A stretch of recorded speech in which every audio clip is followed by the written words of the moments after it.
Vous écoutez le débrief, issu de l'émission spéciale Sony du podcast Faut pas pousser les ISO, diffusé le mardi 7 décembre 2021.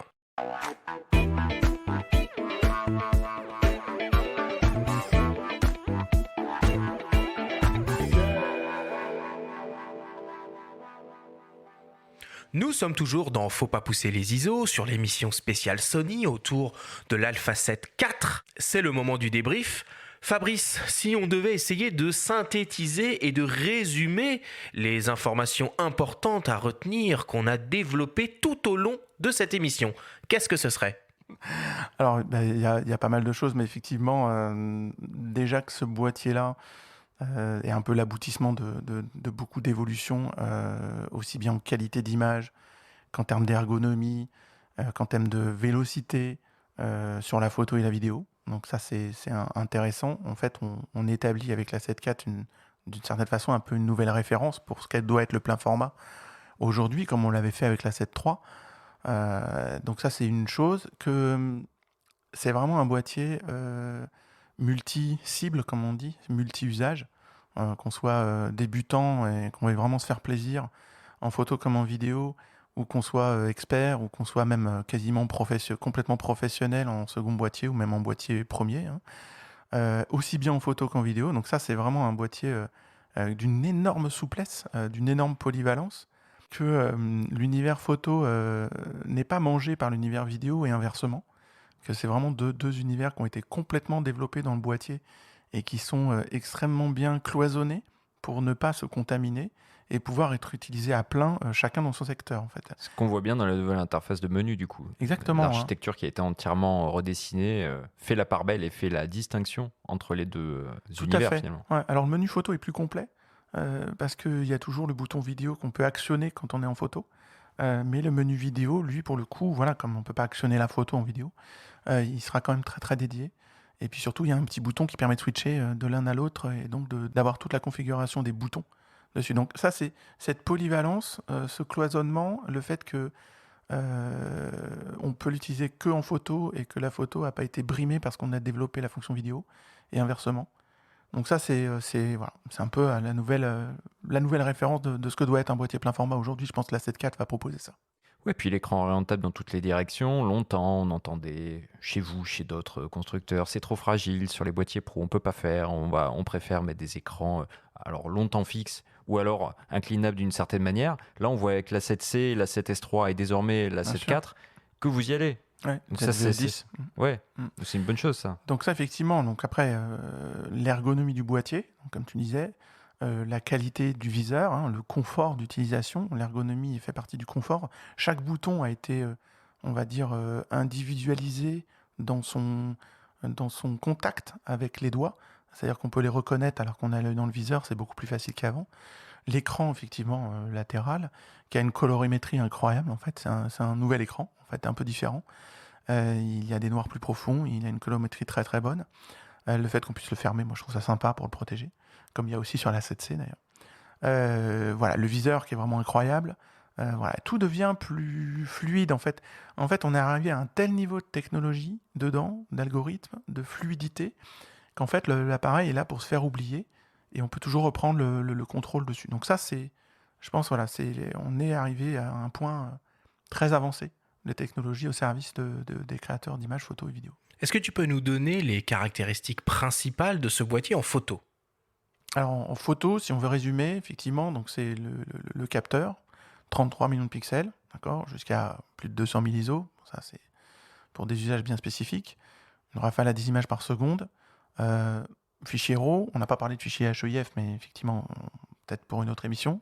Exact. Oh, ça mérite, oui, tous les types de fichiers d'ailleurs. Le HEIF est très, très intéressant. On est au début de la vie du HEIF. C'est une sorte de super JPEG si on devait le présenter, enfin moins compressé que le JPEG. C'est effectivement l'origine du format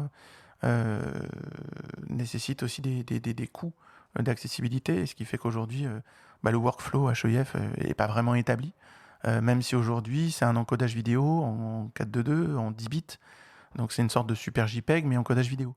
Donc c'est intéressant parce qu'il est mieux compressé, meilleure qualité d'image, plus petit, et on a une sorte de mini RAW. Mais aujourd'hui les logiciels l'ouvrent pas comme ça d'un claquement de doigts, c'est pas encore opérationnel. Bon, c'était la parenthèse. Ouais, Je veux dire. il fait partie de Tout la à fait, panoplie. aussi de l'Alpha One, de la 7S3, etc. Donc effectivement, c'est le capteur de 33 millions de pixels, c'est cette montée en ISO, cette qualité d'image avec toute la partie des rendus couleurs qui a été beaucoup améliorée et optimisée, ce piqué, cette rafale à 10 images par seconde, l'ergonomie du boîtier, la possibilité de sauvegarder ces images sur 2 supports SD ou CF Express aussi. On parle presque plus de la stabilisation, alors que c'était une des innovations majeures C'est vrai, on de n'en la a pas parlé 7.3. dans l'émission. J'allais en parler. On parlait de maturité de la 7.3 quand même dans Ouais. votre gamme depuis presque bientôt 10 ans. Bien sûr. La stabilisation, ça a été aussi un tournant sur la série 2 des Alpha 7. Et depuis, bon, elle est là, on n'en parle plus, mais heureusement qu'elle est là quand même. En fait, c'est presque une évidence aujourd'hui. Un boîtier hybride plein format doit être stabilisé. Donc c'est vrai que nous, on a une stabilisation, c'est l'Alpha 7 II. Donc ça date aussi un peu. On a été les pionniers de la stabilisation des capteurs sur les hybrides. Donc on a un système qui est très éprouvé, sur lequel on a une fiabilité énorme. Mais ça veut dire qu'on stabilise n'importe quel objectif, qu'il soit stabilisé ou non. Donc ça, c'est intéressant. On est jusqu'à 5,5 stop. Donc ça, c'est intéressant. Qu'est-ce qu'on a d'autre comme spec photo très sympa? Autofocus Rafale? Alors voilà, on y va. Rafale, je viens de le dire, j'avais dit 10 images.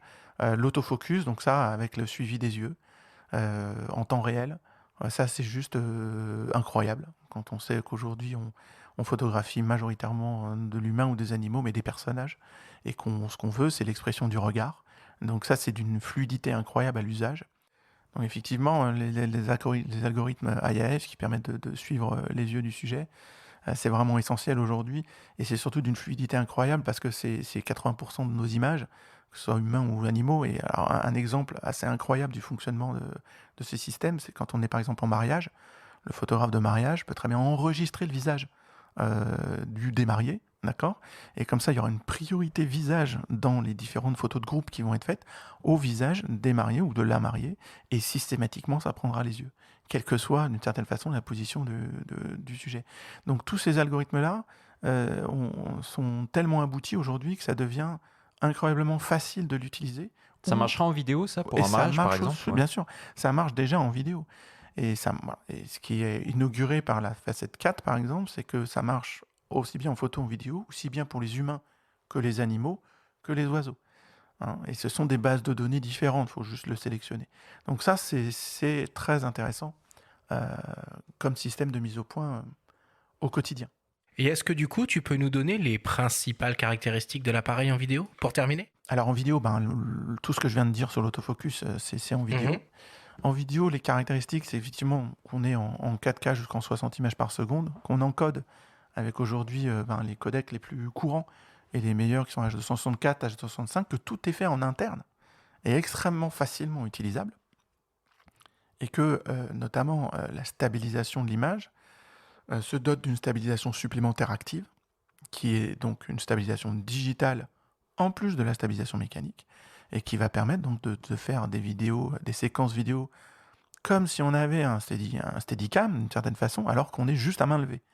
Donc tout est fait pour l'autofocus, la gestion des transitions de points, la stabilisation de l'image, l'enregistrement en très haute qualité jusqu'en 4.2.2, 10 bits, all intra, 60p en interne. Tout est fait pour produire un flux professionnel alors qu'on est dans un setup ultra léger. Alors ça, c'est vraiment la clé. Et c'est ce que j'ai dit exactement sur la 7S3. C'est pareil sur l'Alpha One. C'est vraiment quelque chose de commun en termes de volonté, simplifier et pouvoir produire mieux pour mieux profiter de la qualité d'image. Merci beaucoup Fabrice pour toutes ces explications.